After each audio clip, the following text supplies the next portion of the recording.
Whether you have been using your 168A Chinese shopping app for a very long time to source and ship products from China, or you are new to 168A Chinese shopping app, consider to stay tuned to this video and see one of forbidden questions you should not ask any supplier or 168A Chinese shopping app if you don't want your account to get banned. Let me show you how. So I'm going to open up my 168A Chinese shopping app right here.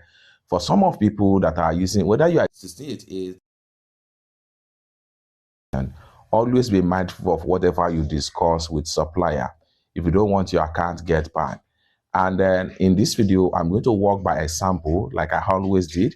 There is a proof that some of these questions here are eligible to get your account banned on 168A if you dare to ask the supplier any of these questions right here.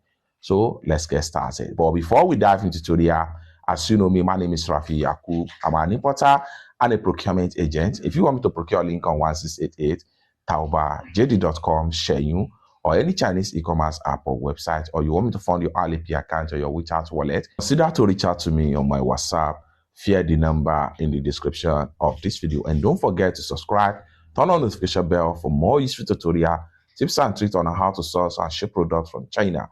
So with that being said, let's get started. So like I said, there are questions you should not ask your supplier on 1688. One of them is here.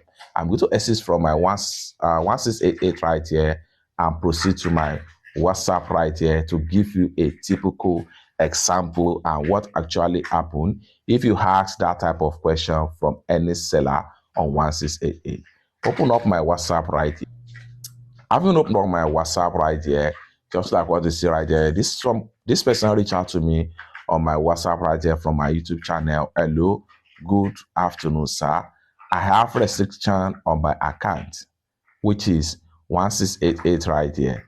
I saw your page on YouTube and I did mistake of asking WhatsApp contact. It's that simple. Immediately you ask any supplier WhatsApp contact or WhatsApp number, believe me, within few seconds after you ask that question, your account will be restricted and you will have something like this. And once your account gone restricted, there is no way you can recover the account back. It's that simple. So be mindful of whatever you ask the supplier on 1688 when you are chatting them on your 1688 account. If you don't want your account to be restricted, or you don't want your account to get banned for no reason on 1688. Let me know what you think about this particular tutorial in the comment section down below. For more useful tutorial, tips and tricks like this, consider to subscribe. Thank you so much for watching, and I hope to see you in my next video. Bye for now.